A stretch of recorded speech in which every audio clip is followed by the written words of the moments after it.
What's good, everybody? It's Mike Reed, and welcome to My Life Ministries, where leadership, influence, faith, and evolvement are the principles that we look to live by every single day of our life. And by us living those principles, it helps us to help youth to become motivated young leaders that implement faith every day in their lives as well. You know how when you go to an emergency room, and when you go to an emergency room, 9 times out of 10, when you check in, they're gonna make you wait. They're gonna send you over to the waiting area, the waiting room. And when you get sent over to the waiting room, you're put in a position that's very uncomfortable. It can be annoying. It can be irritating. It can be frustrating. It can be very difficult because you're sitting in an area around tons of people who are waiting on the same thing. They're waiting for their name to be called so that their needs can be met. Whatever their need is, it can be met. Whatever they've been waiting on, it can be met. So they sit there, and you deal with so much that it becomes just chaotic in your mind and your life, and you just become extremely frustrated at times. But when we sit back and we think about that, we have to learn how to change our view of the waiting room, because God, He will allow us to be in the waiting room based off of the emergency that we feel that we have. And when God places you in the emergency room, all He's saying is that it's just not your time to be seen right now. But we have to remember, we have to think about it, that when we went up and we sent our request to God, and we talked to God, and we believe in God, and we trust in Him, and just because He placed us in the waiting room and He told us to wait until our name is called, to wait until He has prepared the room for us, and to wait until He has gotten everything together so that He can call our name, we have to learn how to accept that. And we can't look at it as a place of frustration. We can't look at it as a place of irritation. We can't look at it as a place of getting upset when we see other people around us and their name is being called and they're going back there to get their needs met, and then you sit back and you're frustrated because you're like, well, when is it going to be my turn? Or I've been sitting here for a long time. I've been waiting for a long time. Don't you feel that my need is important? I'm sitting here with a severe issue. I'm sitting here with the frustration and the chaos and all of the things that are just going through my mind, and you begin to feel like that. So what happens is, when you think like that, you begin to paint the picture and create the atmosphere of a horrible, chaotic place when God has placed you here. And we miss the point that who placed you here? God did. He placed you here for a reason. Because if God did not place you in the waiting room, then that would be a concern. That would be something that would be frustrating, because it's like you just put yourself there. But because God has placed you there, and He's let you know that I'll call you when it's ready. I'll let you know when it's your time to come back. I'll let you know when it's your time to come and get your needs met.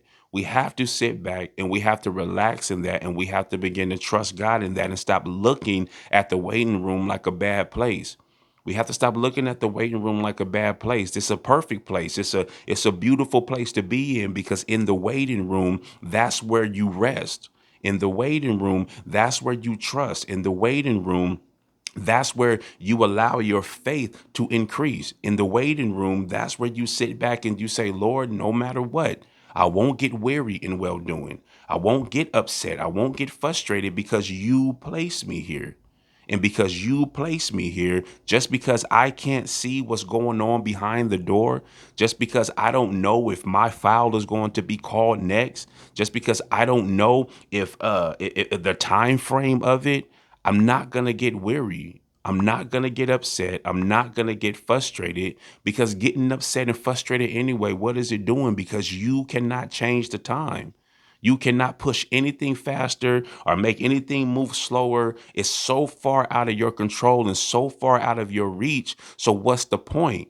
So really understanding when God tells you not to get weary in well doing, we have to remember that, and we have to stand firm on that, and we have to believe that, because just by God telling us to go into the waiting area, go into the waiting room, He's letting you know, I've already checked you in. So because I've already checked you in, I have your symptoms, I have the problems, I have everything that's going on with you, I have your frustrations, I understand the severity of it, I even understand the pain, I understand the need, and I understand exactly what it is that I have to do.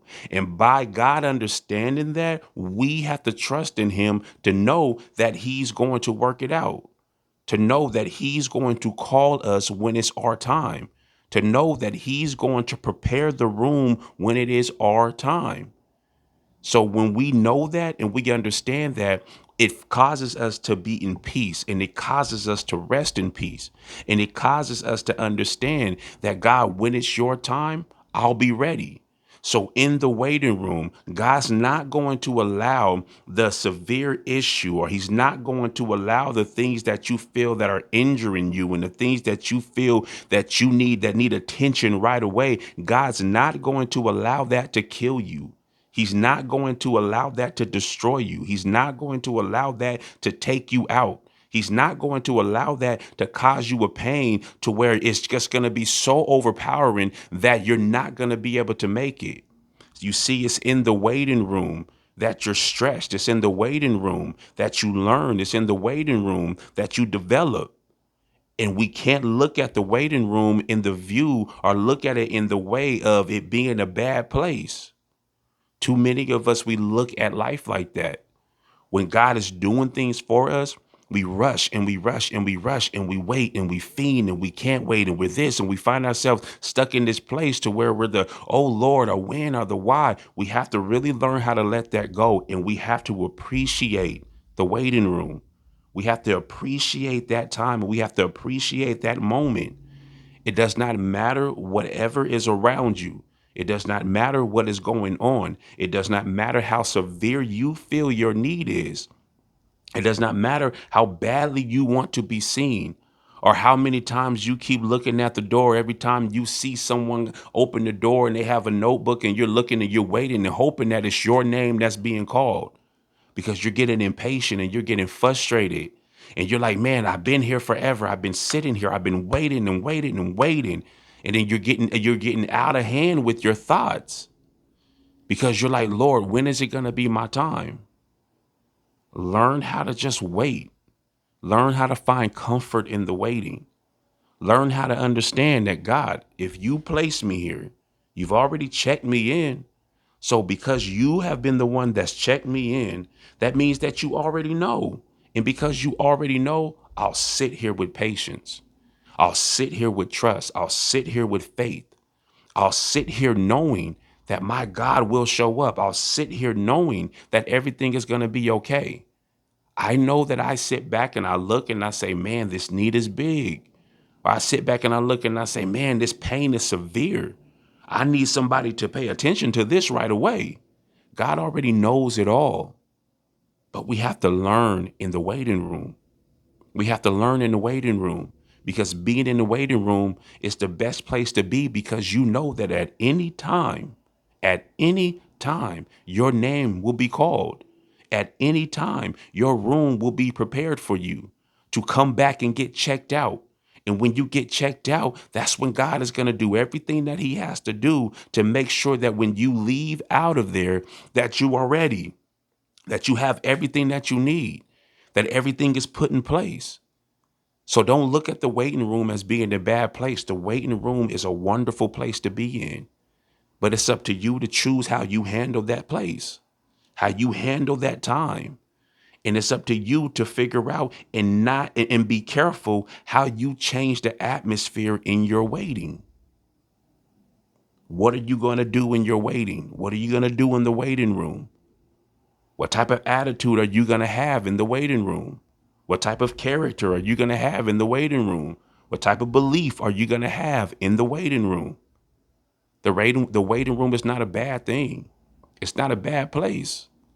It's a wonderful place, because you're there. And at any time, your name can be called. You could be next. It could be your time. It could be your moment. But in the waiting room, That's where you serve God even more, and you praise God and you thank God. You thank God that you even made it to the waiting room, because it could be totally different right now. And in the waiting room, that's when you know that God just might call you. So you have to be prepared with praise. You have to be prepared with thankfulness. You have to be prepared with gratitude. You have to be prepared in those moments so that when he calls, you go back with belief as, Lord, I knew when it was my time that you were going to show up. So don't get weary in well doing. Don't get weary. Don't faint. Don't lose hope. Don't give up. Stop looking at it in a way as a negative thing, because it's not a negative thing. Stop trying to push the time. Stop trying to wonder when this is going to happen and how this is going to happen. Just trust in God. The waiting room, it's not a bad place to be.